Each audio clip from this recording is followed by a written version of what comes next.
What's up, everyone? This is Keith Rainville here, the Fat Yankee, my friends. So we're going to make another beef jerky recipe today. This one is absolutely a fantastic recipe. It's a spicy Thai chili beef jerky. So you're going to absolutely love this one, guys. We are going to use some whole muscle jerky today for this recipe.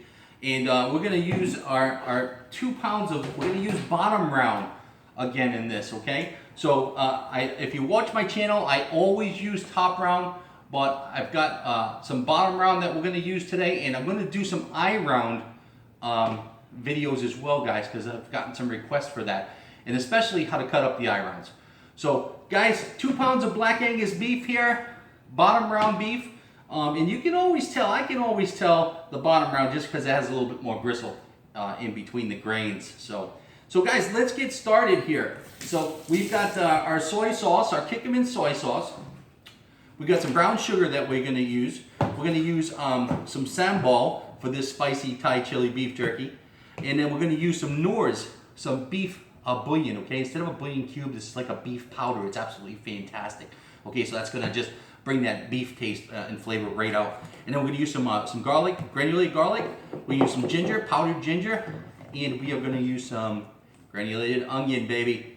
And to keep in the Asian Thai influence, we are going to use some peanut butter here, okay? So it's going to have a light peanut butter flavor in the background, okay?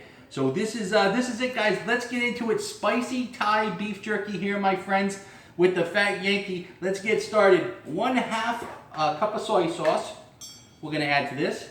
And as you know, 1/2 cup of soy sauce, when marinated for 48 hours, is going to give this a 3-month shelf life, okay? That's extremely important. People always say to me, hey, can I marinate it for 24 hours? That's fine. If you want to do that, that's fine. But just know that you got to eat the stuff right away or freeze it or what have you, okay? So 3 months shelf life on 1/2 cup of soy sauce per 2 pounds of beef, okay, guys? So let's get the brown sugar here in the pool. 1/2 cup of brown sugar, my friends. Nice brown sugar to caramelize that beef. All right, nice and easy. And then we're going to use 1 tablespoon of this beef bouillon that I was telling you about. You remember the old Knorrs that used to come in cubes? Well, now we're getting fancy, right? We're getting fancy. It comes in nice powder like this. You used to have to mash up the cubes.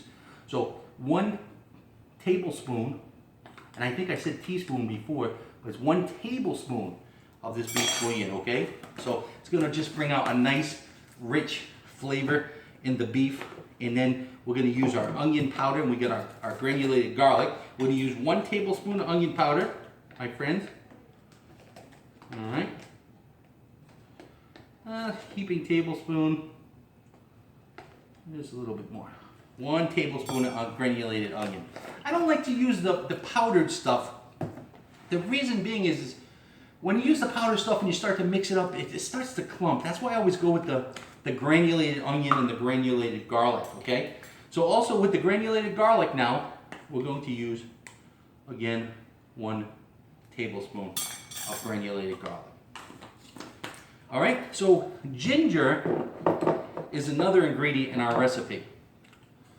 Ginger is very strong, but what it also does is tenderize beef. If you take a look, if you've been in my master class or if you've been in my course, you know it's one of the secrets I use to tender beef, okay? So I'm going to use just 1 teaspoon of ginger in this recipe, okay? About a teaspoon, there we go. And what that's going to do is just get inside that beef, and it actually chemically tenderizes it, okay? And you can actually see my videos on that again in the master class. Okay, so we've got our ginger in there. Last 2 ingredients we want to add is our sambal to give it a little kick, 1/3 of a cup. All right. Now this stuff is pretty spicy, okay? So I have to warn you, it's pretty spicy stuff, but it's absolutely delicious. It adds a ton of flavor to just about anything. We use it all the time. As a matter of fact, I got to reload on that, okay? So guys, last but not least, the kind that pulls this all together into a Thai recipe is our peanut butter, okay? spicy Thai beef jerky, and we can't forget our peanut butter. We're gonna add 1/3 of a cup of this. All right, let me rinse this out.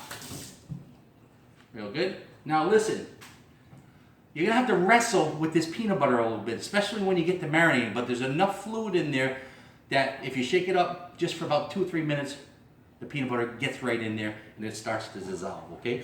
So here we go. Let me grab our peanut butter, and I can usually do this in 1 scoop. Perfect. Perfect. A little short change this time. Just grab a little bit more. Okay. That's about 1/3 of a cup. So I'm not even going to put that back in, but I wanted to get an idea, just to make sure I have enough and I don't overdo it with the peanut butter. Okay. Because I don't want to make peanut butter beef jerky.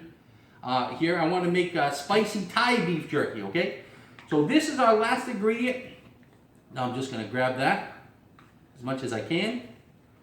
All right. We're going to put that inside the bowl.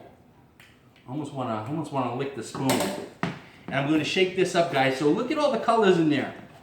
Got a little peanut butter stuck to my fingers, but you're going to see that go away in just a minute. Spicy Thai beef jerky, guys. I'm going to shake this up. Let me show you what it looks like. Get that peanut